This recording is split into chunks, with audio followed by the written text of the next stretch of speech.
We're going to move on to the next question, but before we do, one related question, and I'm going to periodically ask you to raise your hand if you agree or if you agree with the question. And I want you to raise your hand if you believe English should be the official language of the United States. The only hand I see is Senator Gravel. Yeah, we speak English. That doesn't mean we can't encourage other languages. I speak French and English. And people speak Spanish and English. But the official language of the United States of America is English. Can I just make a point, though? I have to say that that kind of question...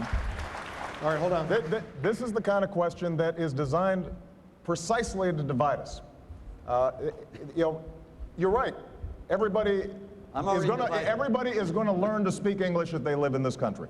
The issue is not whether or not future generations of immigrants are going to learn English. The question is, how can we come up with both a legal, sensible immigration policy? And when we get distracted by those kinds of questions, I think we do a disservice to the American people. And all right, hold on. We're going to save our applause till the end, please.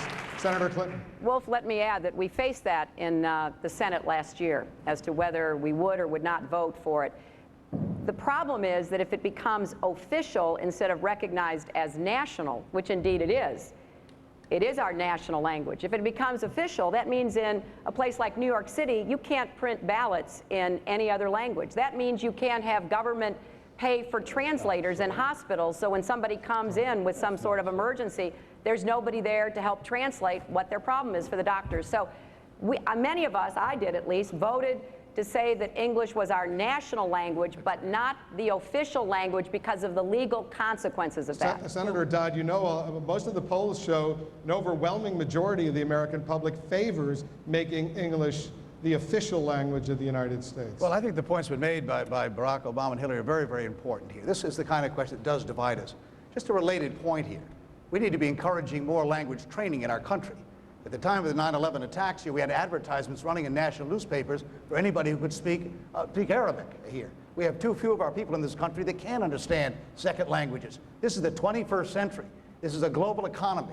We need to encourage more diversity in that. Certainly we have a national language here. Right. I speak fluent Spanish, along with Bill Richardson. Right. I'm proud of the fact I speak 2 languages. But we ought to be encouraging more of that in the country and not talking about how we have one official language in our nation. That's not helping our country. All right, we're going to go on to the next question.